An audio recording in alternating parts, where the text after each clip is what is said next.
पहा नवीन एपिसोड्स एकदम add free.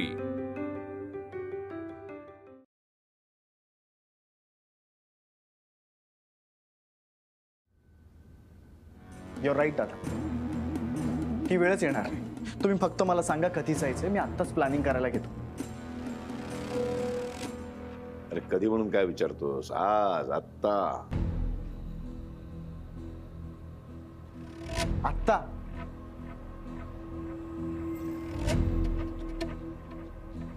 पण दादा, अहो उद्या होळी आहे ना, आणि लग्नानंतर माझी आणि मुक्ताची पहिलीच होळी आहे, म्हणून म्हणत होतो. जायचं नाहीये? नाही दादा, तसं नाहीये. हे बघा, मला जायचंच आहे, पण मी असं म्हणत होतो की आता उद्या होळी आहे ना, सो होळीनंतर जातो ना. फक्त एकाच दिवसाचा तर प्रश्न आहे.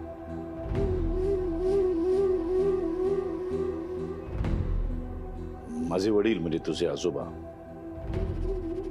ते जेव्हा वारले त्याच्या बरोबर दुसऱ्याच दिवशी एक कॅनडाची कंपनी आपल्याबरोबर व्यापार करण्यासाठी इथे आलेली होती. त्यांच्याबरोबर मीटिंग होती बरोबर दुसऱ्या दिवशी. आणि आपल्याकडे अशी प्रथा आहे की जो मुलगा अग्नी देतो तो 10 दिवस घराच्या बाहेर पडत नाही. पण मी या सगळ्या प्रथा, परंपरा सगळ्या बाजूला ठेवल्या. माझे वडील गेल्याचं दुःख बाजूला ठेवलं आणि मी ती मीटिंग अटेंड केली. त्या दिवशी त्या कॅनडाच्या कंपनी बरोबर आपला एक करार झाला. त्या करारानुसार आपल्याला जे काही पैसे मिळाले त्या पैशांच्या जोरावरती पुढे मी माझ्या मेहनतीने हा व्यवसाय एवढा मोठा केला की आज त्याचं एवढं भव्य स्वरूप तू बघतोयस. त्या सगळ्याला कारणीभूत ठरली ती मीटिंग. वडील गेलेल्या दुसऱ्या दिवशीची ती मीटिंग कारणीभूत ठरली. जर ती मीटिंग मी केली नसती आणि वडील गेले म्हणून दुःख करत बसलो असतो, परंपरा जपत राहिलो असतो, तर एखाद्या रस्त्यावरच्या एखाद्या कुठेतरी गल्ली बोळामध्ये फळं विकायला ते बसतात ना, तसा बसलो असतो मी. कळते तुला मला काय म्हणायचं ते. त्यामुळं तुला जर होळी महत्वाची असेल, लग्नानंतरची पहिली होळी, तर तू अवश्य होळीचा सण साजरा कर. दुसऱ्या दिवशी रंगपंचमी असते. तू आणि मुक्ता छान रंग उधळा. माझी काहीच हरकत नाही. मी जबरदस्ती अजिबात करणार नाही. पण मग मी जाईन. नाही नाही नाही नाही, तुम्ही नका जाऊ, मी जातो. आणि मला तुमचं म्हणणं पटलंय. संधी परत परत मिळत नसते. आणि दादा, मला स्वतःला सिद्ध करण्याचा हा जो चान्स तुम्ही दिलाय तो मी नाही सोडणार. पण होळीचा सण तुला गमवावा लागेल. चालेल दादा, मी तयार आहे. यशस्वी भव. होळीची आग आतमध्ये घेऊन जा. असं काम करून दाखव की नगरकरांच्या पुढच्या 7 पिढ्या तुझं नाव काढतील. थँक्यू दादा.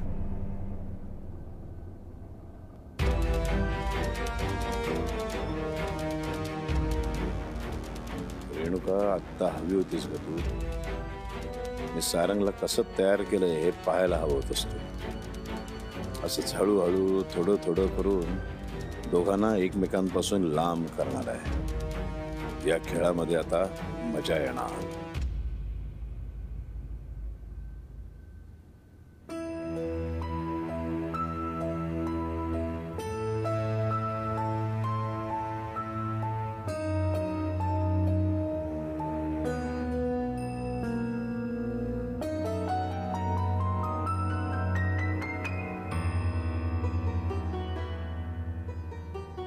निघतोय मी.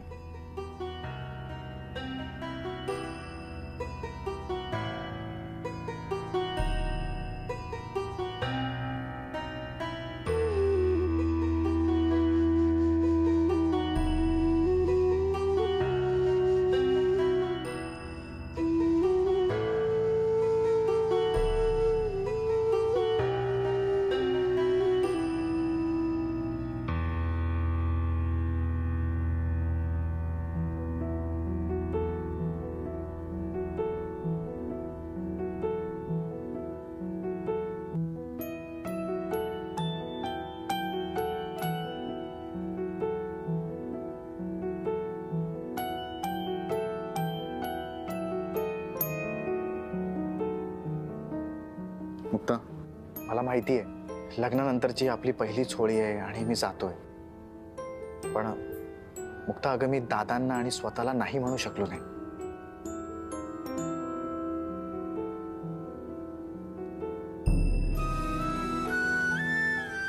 काम तर करायलाच पाहिजे आणि मला आनंदच आहे. पण लग्न झाल्यापासून तुमच्याशिवाय राहायची वेळच नाही आली. आज पहिल्यांदा या खोलीत मी एकटीच असणार आहे. तुमच्याशिवाय कसा वेळ जाईल माहित नाही.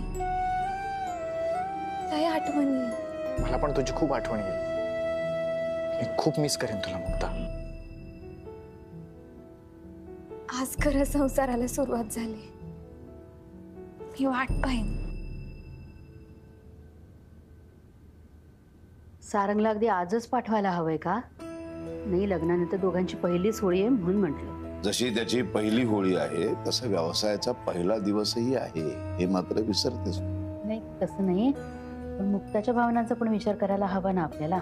मला वाटते मुक्ताच्या भावनांचा आपल्यापेक्षा सारंग जास्त चांगल्या पद्धतीने विचार करू शकतो. ठीक आहे, आपल्यापेक्षा तो तिला जास्त ओळखतो आणि मी काही जबरदस्तीने हे काम त्याच्यावर सोपवलेलं नाहीये. त्यांनी ते स्वतःहून स्वीकारलं, स्वेच्छेने स्वीकारलंय, आनंदाने स्वीकारलं. मुक्ताशी बोलून स्वीकारला असेल कदाचित, नाही का? त्यामुळे नको काळजी करू. आता 2 दिवसापूर्वी माझ्याकडे आले होते दोघं. मला सांगत होते संपूर्ण घराची व्यवसायाची जबाबदारी आता आम्हाला घ्यायची आहे. जबाबदारी घ्यायची असेल तर हे सगळं करावंच लागेल. हो, पण होळीला घरातले सगळे एकत्र आहेत आणि फक्त सारंग नाही तर. वैजंती, उगाच भावनिक होऊ नकोस. असे प्रसंग आपल्या दोघांच्या संसारामध्ये काय कमी वेळेला आलेत का? कितीतरी दिवाळी आणि दसरे मी घरामध्ये नव्हतो. तू मुलं वाट बघत असायच्यात माझी, है ना? या सगळ्या सणवारांचा मी त्याग केला ना, म्हणून हे सगळं वैभव मी उभं करू शकलो. मी आज हे वैभव उभं करू शकलो म्हणून हे मुलांना ऐकत मिळतंय. काहीतरी मिळवायचं असेल तर कुठल्या तरी गोष्टींचा त्याग हा करावाच लागतो. वाटतंय? नाही, बरोबर आहे तुमचं, पण तुमच्यासारखा विचार मला नाही करता येते. अरे बॅगच घेऊन आलास? हो, ठरवलंच आता. दादा, निघतो, पाया पडतो. अरे उभा राहतो, बसून नको. ये, यशस्वी भव. नक्की यश मिळवशील, खात्री आहे. थँक्यू. काहीच यशस्वी हो. काळजी घ्या. आलोच. तुम्ही पण काळजी घ्या.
शेवटी सारंगला मुक्तापासून लांब केलंच. आणि फक्त यावेळेस नाही, प्रत्येक वेळेला त्याला तुझ्यापासून लांब ठेवणार. आता राहिला तुझा संबळ. या घरातल्या कामाची जबाबदारी मी चोख पार पाडीन आणि घरात बाहेर जाऊन पण काम करीन.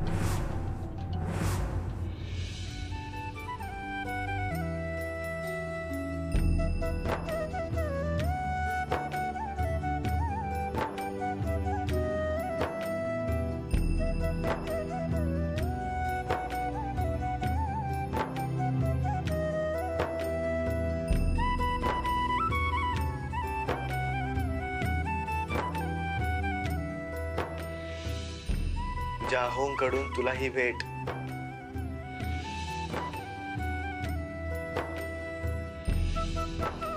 मला पण तुझी खूप आठवण येईल. खूप मिस करेन तुला मुक्ता.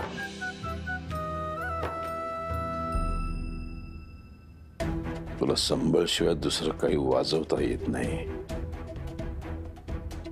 आणि मी तुला संबळच्या जवळ जाऊ देणार नाही.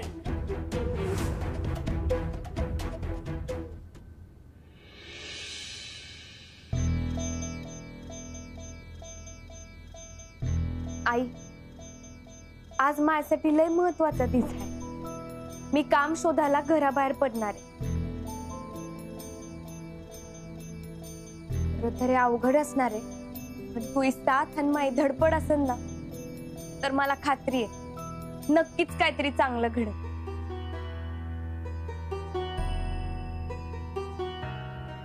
आज आमचे हे माझ्या सोबत नाही, पण तू पाठवलेला हनुमान म्हणजेच पप्प्या भाऊ सोबत असणार आहे.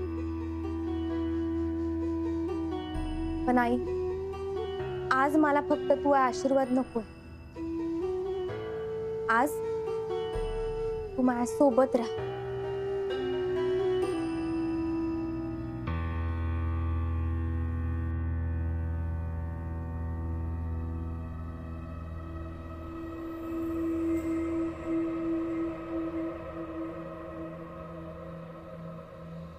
दादा नमस्कार. अरे इथं काय करतोस? काय नाही, ते मुक्ताताईंसाठी काम शोधायला जायचंय ना, तर त्यांना कोणतरी सोबत पाहिजे म्हणून मी आलो होतो. अच्छा, मुक्ताताईंसाठी काम? हा म्हणजे ते संबळ वाजवणं वगैरे ना? हा, म्हणजे त्या संदर्भातच काही मिळतं का पाहिजे. काय आहे, माझा एक मित्र आहे ना, तो म्युझिक डायरेक्टर आहे, तर मग त्याची पण गाठ घालून देतो. तिकडे काही झालं तर बरंच आहे. चांगलंय चांगलंय. म्हणजे तुझ्या मुक्ताताईसाठी तुझी जी धडपड चालली आहे ती बघून बरं वाटलं. हा, तेच म्हणलं, आता आहेत आपल्या ओळखी तर. त्यांची घरातली कामं संपली असतील तर मग आम्ही सोबत गेलो असतो. संपले असतील कदाचित अजून 5-10 मिनिटं लागतील सुद्धा, माहित नाही. असा उभा का पडतो? बस ना, बसून घे. नाही नाही, तसं काही नाही, 5-10 मिनिटाचाच प्रश्न आहे. अच्छा, म्हणजे 5-10 मिनिटात येईल असं आहे का? ठीक आहे, मलाही माझं सकाळचं आवरायचंय सगळं, मी आवरून घेतो. हा, तुमचं चालू द्या, मी आहे.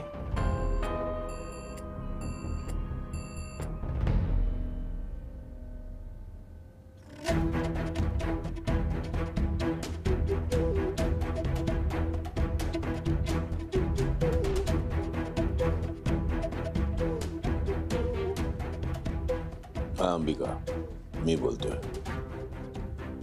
मुक्ताला घराच्या बाहेर जाऊन काम करायचंय आणि तू तिला घराच्या आतमध्ये कामामध्ये असं काही गुंतवून ठेव की तिला घराच्या बाहेर पडायला वेळच मिळता कामा नये. हो दादा, तू काळजीच करू नको. तू सांगितलंय ना, आता मी तसंच करते. तू बघच.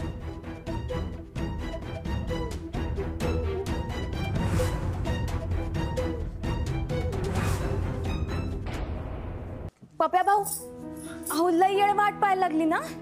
अहो नाही, लई आहे कसला, आता तर आलोय. अहो नाही, ते झालं असं की मोठी आई घरात नाही येत ना, ते बाहेर नवीन कपड्याची खरेदी करायला गेल्यात. ते नवीन सणाला ते नगरकर कुटुंबीय दर सणाला असा दानधर्म करीत असतात आणि हा रिवाज 200 वर्षांपासून असाच ओके मे थँक्यू मध्ये चालू आहे. अहो खरं तर तुम्हाला सगळंच माहित आहे. मी आता या घरात आले, मी लय वर्षांपासून येत आहे. असं काय माहिती का मुक्ताताई, मी जरी जुना असलो आणि या घरातले सगळे रिवाज जरी जुने असले तरी एक गोष्ट मात्र या घरामध्ये अगदी नव्याने घडती बरं. नगरकरांच्या घरातली स्त्री स्वतःला सिद्ध करण्यासाठी काम शोधायला पहिल्यांदाच घराबाहेर पडते. तुला सांगतो मुक्ताताई, तू या घरातल्या सगळ्या स्त्रियांसाठी एक नवीन वाट तयार करतेस. अगं या वाटेवरच्या तुझ्या पाऊल खुणा या घरातल्या सगळ्या स्त्रियांना प्रेरणा देतील. आणि स्त्री असण्यासोबतच आपण एक माणूस पण आहोत याची जाणीव आत्ताच्या आणि पुढच्या पिढीला सुद्धा होत्या का नाही बघ. अहो नाही, दुसऱ्यांना वाट दाखवण्यात पण मी काय मोठी नाही. हा पण मला एवढं मात्र वाटत की बायकांची ओळख फक्त आई, मुलगी, सून, बायको एवढीच नाही राहायला पाहिजे. त्यांना स्वतःच पण एक नाव आहे. लोकांनी त्यांना त्याच नावाने ओळखायला पाहिजे. हे खरंय. बरं मुक्ताताई, आता आपण निघायचं का? वय वय चला. चला. अहो गडबडीत मी मावा संबळ वरच विसरले. मी लगेच घेऊन येते. अगं मुक्ता, एक काम करतेस का प्लीज? वॉशिंग मशीन बिघडली आहे ग, तर प्लीज एवढे कपडे धुवून घे. आणि हा, ह्याच्यात जयाचे 2 ड्रेसेस पण आहेत, उद्या लागतील तिला. काय माझ्या हातात ना भरपूर काम आहेत ग, त्याच्यामुळे ती मला आधी कंप्लीट करावी लागतील ना. तर तू हे कपडे तेवढे धुवून घे. आणि हो बाई, त्या आशाला सांगू नकोस, तिची आधीच बडबड सुरू होईल. तिच्या हातात पण भरपूर काम आहेत ग. हा, तेवढे प्लीज धुवून घे. हा आलेच.